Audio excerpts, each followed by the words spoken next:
Hello, I'm Abby Stanimer, and I am the valedictorian from Sauquoit Valley High School. This has been long awaited, but I'm proud to say that we made it, class of 2020. Let's talk about high school. If you watch just about any movie, it'll either be portrayed as the best 4 years of your life or a living nightmare. Personally, I think both of those depictions are a pretty bitter letdown. You don't have to love your high school experience, but you don't have to hate it either. My high school experience has taught me a lot, and I'll forever be grateful for the relationships I established with my teachers and my classmates, not to mention my best friend. And it's unfair that our senior year was taken from us like this. I'll admit firsthand that quarantine has not been easy on anyone. With all that said, however, I think that these last few months of not being in school have been more influential to me than the last 4 years combined. You learn a lot about life from high school, about dealing with other people, about transitioning into the real world, about preparing for a job. But with all the hustle and bustle, most people never find the time to take a step back and evaluate their life. If my senior year hadn't been taken away, I know that I would never be able to tell the story that I plan to share today. And I eagerly hope that what I've experienced can help anyone who feels stuck to take that step for themselves. What they don't teach you in high school is how to love yourself. They don't teach you that grades only mean so much, that being a star athlete or a perfect musician doesn't make you a good person, that having a million friends isn't what will make you happy. Time and time again, I've had people look at me and tell me that my life is perfect, that they wish they could be like me, that I'm perfect at school, at sports, at music, at life. And my thought was always, well then why don't I feel perfect? People didn't see the stress, the tears, the effort that went into everything I did. The fear that if I did something and it wasn't perfect, that I would be letting the world down. I focused so much on being good at things that I didn't enjoy them anymore. I was going through the motions. Sure, I was putting in the effort, but what was I getting out of it? Quarantine forced me to take a step back. Sports were over, my grades were essentially pass-fail, and I wasn't allowed to spend time with the people that mattered most to me. For weeks, I was lost. Every day felt the same. There was nothing to accomplish, and even the things that I enjoyed felt like a chore. I was free from all the stressors of my everyday life, but I still felt miserable.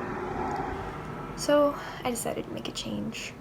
It started with just talking, understanding my own situation.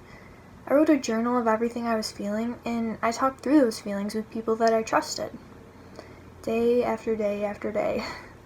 Sometimes I thought it was making it worse. I would recount how I felt, and then I would cry about it for hours, sometimes even days. But gradually, through meeting myself, through observing the support I have behind me, and opening myself up to the world, I started to heal. The thing about feelings and emotions is that they don't just go away if you ignore them. You have to acknowledge them, understand them, and then deal with them accordingly. Admittedly, this is easier said than done, but you'll get nowhere in life if you don't at least try. Sometimes the first step of self-care is taking back your emotions. You may feel a certain way, but there's no law saying you have to act on it. Maybe you're annoyed with someone at school to the point where you just want to blow up and scream at them. It'll be easier to not do that if you recognize what you're feeling and don't let your emotions control you. Now, believe me when I say that I'm not perfect. Perfection is an impossible state, and there are always going to be new challenges that seem to knock you back a few steps. But once I decided to make that change in my life, to take back my life, the world started to feel lighter, freer. I didn't instantly become happy, but my life started to feel easier. Instead of striving for perfection in everything, hoping to feel a sense of fulfillment, I started focusing on the little things in life.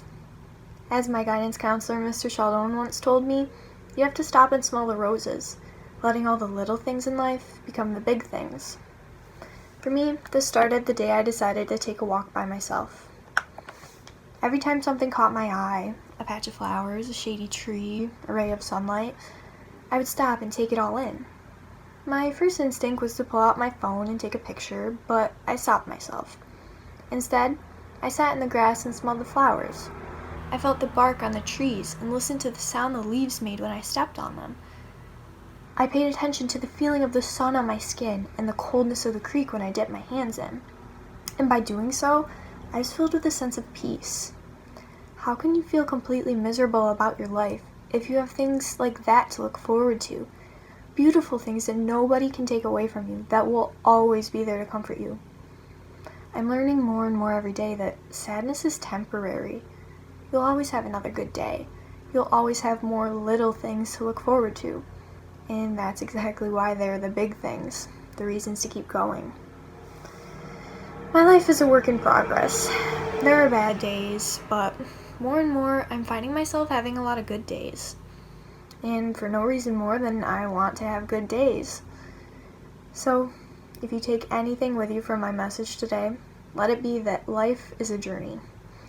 We are constantly on the road to get to the next chapter, college, a job, starting a family, but if you don't take the time to slow down and enjoy the journey, it will all be for nothing. Live with no regrets. Listen to your music too loudly. Wear that shirt that makes you happy. Tell your friends that you love them. Take back your life and be happy with who you are. And that's how we'll fix this world. Start from within, and that positive presence will manifest throughout the rest of your life as well. Make the most of your life. Someday, you'll look back and be glad that you did. Thank you.